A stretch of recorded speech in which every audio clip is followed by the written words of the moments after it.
Guten Abend, gut Nacht, mit Rosen bedeckt, mit Näglein besteckt, schlupf unter die Deck. Morgen früh, wenn Gott will, wirst du wieder geweckt. Morgen früh, wenn Gott will, wirst du wieder geweckt.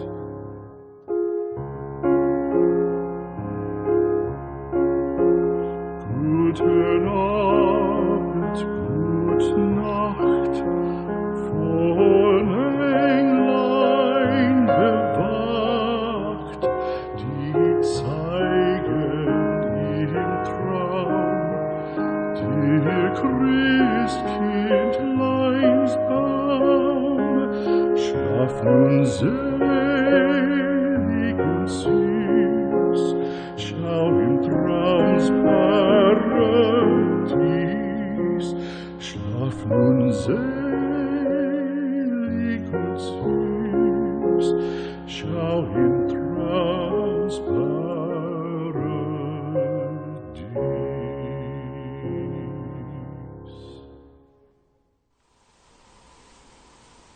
리걸마인드 연구소입니다. 헌법 전문에서 틀리기 쉬운 부분에 대하여 이야기하겠습니다. 헌법에는 제정헌법과 개정헌법이 있습니다. 우리나라의 제정헌법은 1948년 7월 17일에 공포된 헌법이 제정헌법입니다. 그 이후로 1952년 7월 7일 1차 개정헌법이 나왔습니다. 그리고 2차, 3차 개정헌법이 계속 만들어졌다기보다는 헌법이 그렇게 개정되었고, 그리고 1987년 10월 29일에 제9차로 헌법이 개정되었습니다. 이것이 우리의 현행 헌법입니다. 1987년 10월 29일에 헌법이 개정되었는데, 이 제9차 개정 헌법은 바로 개정이 됨과 동시에 시행되지는 않았습니다. 다음 해인 1988년 2월 25일부터 시행이 되었습니다. 헌법전을 열어보면 제1장 총강 부분이 있습니다. 여기서부터 헌법이 본격적으로 시작되죠. 제1장 총강이 바로 시작되는 부분이 제1조 이렇습니다. 그런데 헌법전에는 이 총강 앞부분에 또 한 단락 정도의 문장이 들어 있습니다. 이것을 헌법 전문이라고 합니다. 이때의 전은 앞전자를 씁니다. 앞에 있는 문장이다, 이런 뜻입니다. 우리 헌법이 최초의 제정헌법이 만들어진 이래로 9번에 걸쳐서 개정이 이루어졌는데, 총 10개의 헌법전이 있는 셈입니다.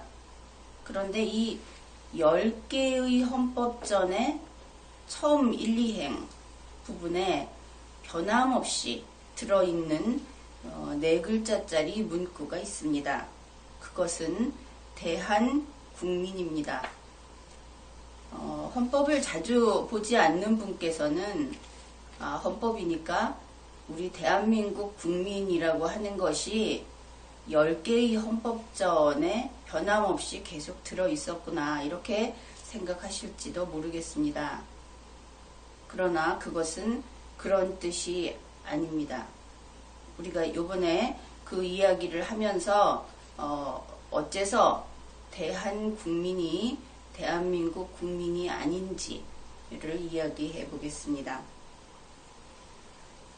최초의 헌법, 즉 제정헌법이죠. 그 헌법 전문 1행과 2행에는 이런 내용이 있습니다.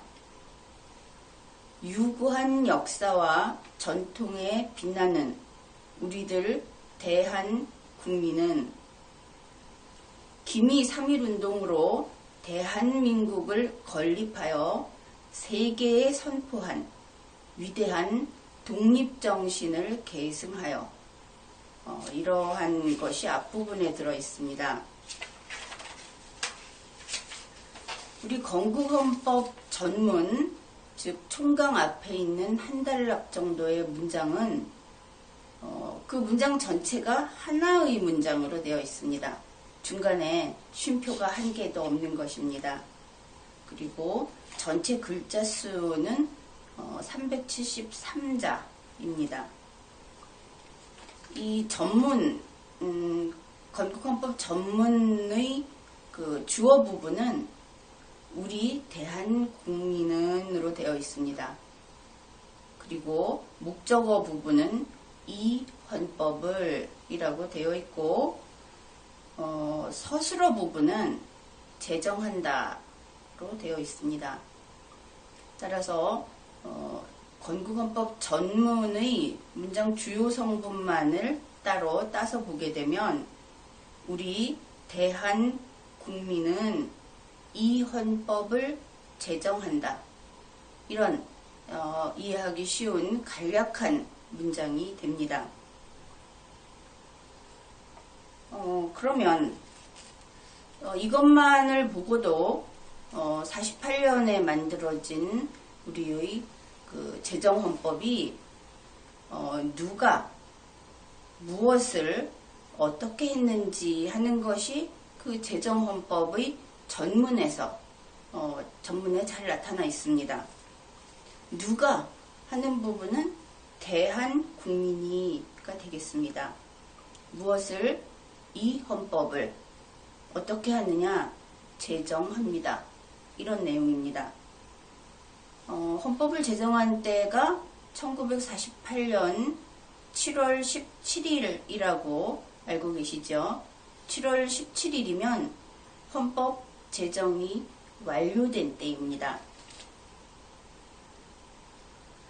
그런데 이 건국헌법 전문 제1행을 읽을 때 사람들이 자주 틀리는 부분이 바로 대한국민 부분입니다. 대한국민을 대한민국이라고 읽는 것입니다. 그러나 이것을 대한민국이라고 읽고 나면 무엇인가 이상한데, 혹은 뭔가 잘못된 것이 아닌가 하는 생각을 하게 됩니다. 왜냐하면 이 문장의 주어 부분이 대한국민이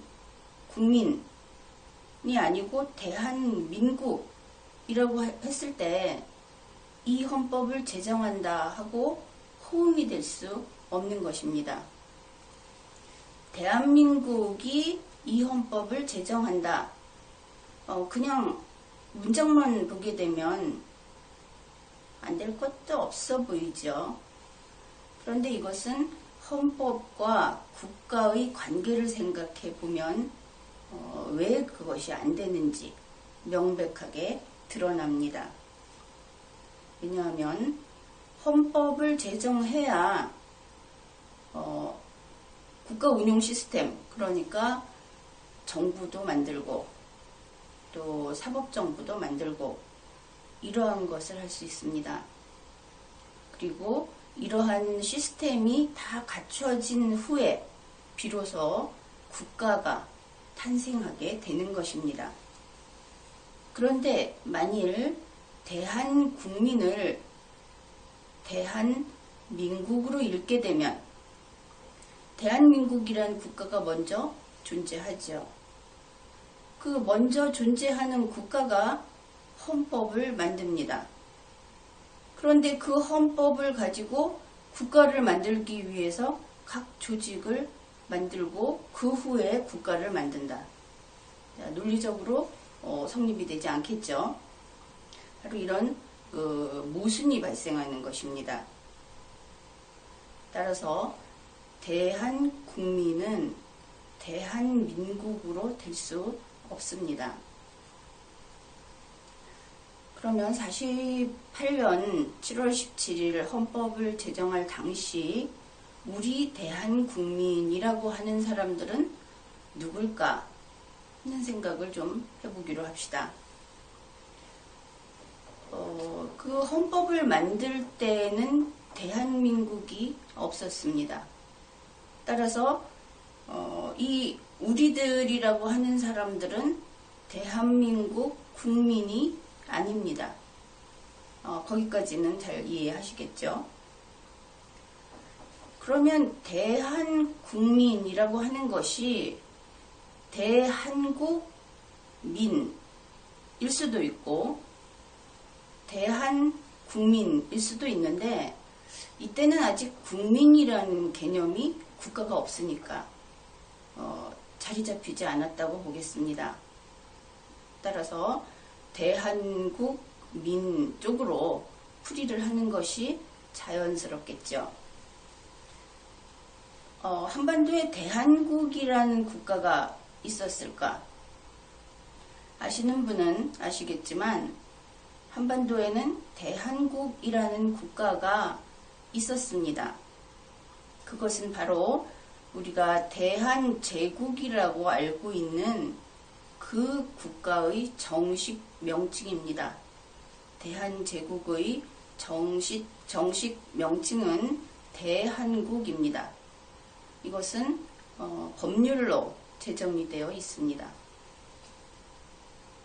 그리고 대한국을 우리가 대한제국이라고 부르거나 혹은 약칭하여 한국이라고 불렀던 것입니다.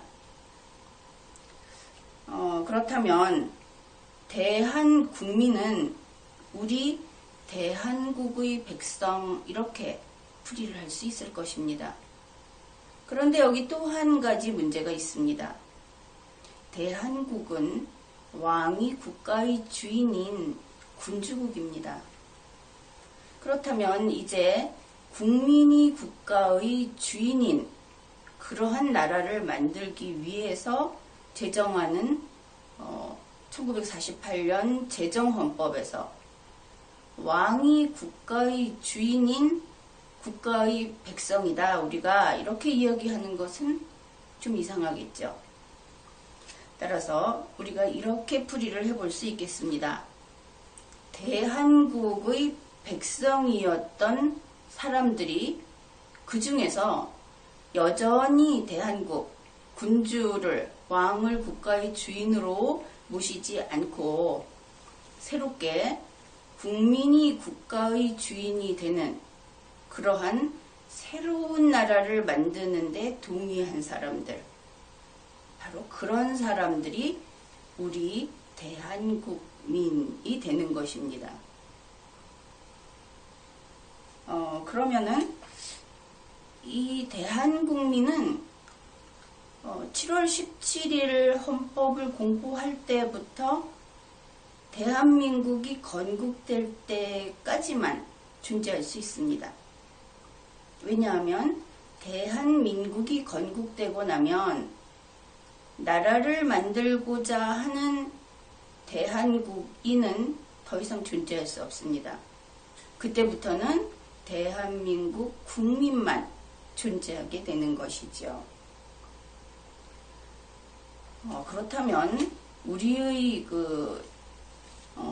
제정헌법에는 우리 대한국민이라는 말을 쓸 수 있지만 제1차 개정헌법부터 오늘의 제9차 개정헌법까지는 제정헌법에 있던 문장을 그대로 둔다면 모르되 그것을 다시 쓸 때는 우리 대한국민이라는 말을 쓸 수 없는 것입니다. 이해가 되시겠죠? 그러면 1차 개정 헌법부터 제9차 개정 헌법까지 헌법 전문에 있는 대한국민을 대한민국 국민으로 바꾸면 될 것인가? 이 부분을 한번 고민해 보십시오. 그러나 전문인 한, 즉 헌법을 제정하는 주체가 누구인가? 그런 이야기를 하는 경우라면 1차 개정 헌법부터 9차 개정 헌법은 제정이 아니고 개정 헌법입니다. 그렇죠? 그러니까 그 경우에는 대한국민이건 대한민국 국민이건 새로 써넣을 여지가 없는 것입니다. 만일 그것이 아니고 헌법 개정의 주체가 누구인가? 그런 이야기를 하고자 한다면 1차 개정 헌법에서 9차 개정 헌법까지는 대한민국 국민이라고 고쳐 넣어야 할 것입니다. 그래서 헌법 전문에 있는 대한국민이라고 하는 아주 간단한 단어에 대해서도 이렇게 따지고 보면 많은 역사적 사실을 되짚어 볼 수 있고, 또 거기에 국가와 헌법의 관계, 그리고 국민의 성격이 어떤 주권론을 따르는가, 어느 시대에 있는가에 따라서 여러 가지로 새롭게 개념 정의가 된다는 것을 알 수 있었습니다. 이번 회에는 헌법 전문에서 틀리기 쉬운 부분에 대하여 이야기를 해보았습니다.